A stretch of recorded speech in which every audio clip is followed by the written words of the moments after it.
အေလိရှဲဖြစ်ချင်တယ်လားဒါပေမဲ့တင်းရဲ့စိတ်နှလုံးဟာဂေဟာဇီလိုဖြစ်နေတယ်ဆိုရင်ဘာဖြစ်မလဲ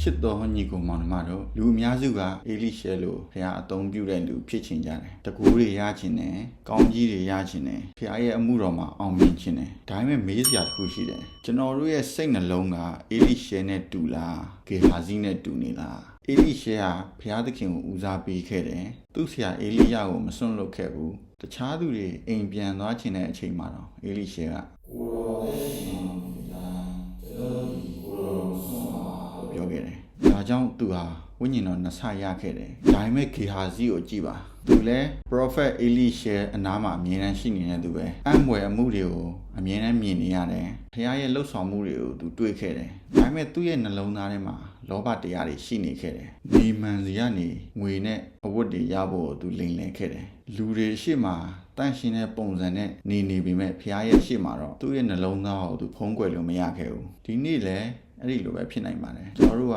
စင်ပေါ်မှာတရားဟောခြင်းတယ်တရားအသုံးပြုတာခံခြင်းတယ်နာမည်ကြီးခြင်းတယ်ဒါမဲ့စိတ်နှလုံးထဲမှာတော့လောဘမာနမနာလိုမှုတွေနဲ့ပြည့်နေမယ်ဆိုရင်အေလိရှဲရဲ့လမ်းကိုမလျှောက်ဘဲနဲ့ဂေဟာဇီရဲ့လမ်းကိုရှောက်မိနေနိုင်ပါတယ်ဘုရားသခင်အပြင်ပန်းအောင်မကြည့်ပါဘူးနှလုံးသားကိုကြည့်တယ်ဒါကြောင့်ဒီနေ့ကိုပြန်မေးကြည့်အောင်ငါကအေလိရှဲဖြစ်ချင်တာလားဒါမှမဟုတ်ဂေဟာဇီလိုစိတ်နှလုံးနဲ့အေလိရှဲလိုဖြစ်ချင်နေတာလားဘုရားသခင်ကိုအရင်ရှာပါတန်ရှင်းတဲ့နှလုံးသားကိုတောင်းပါဒါဆိုရင်ဘုရားသခင်အသင်ကိုအသုံးပြုပါလိမ့်မယ်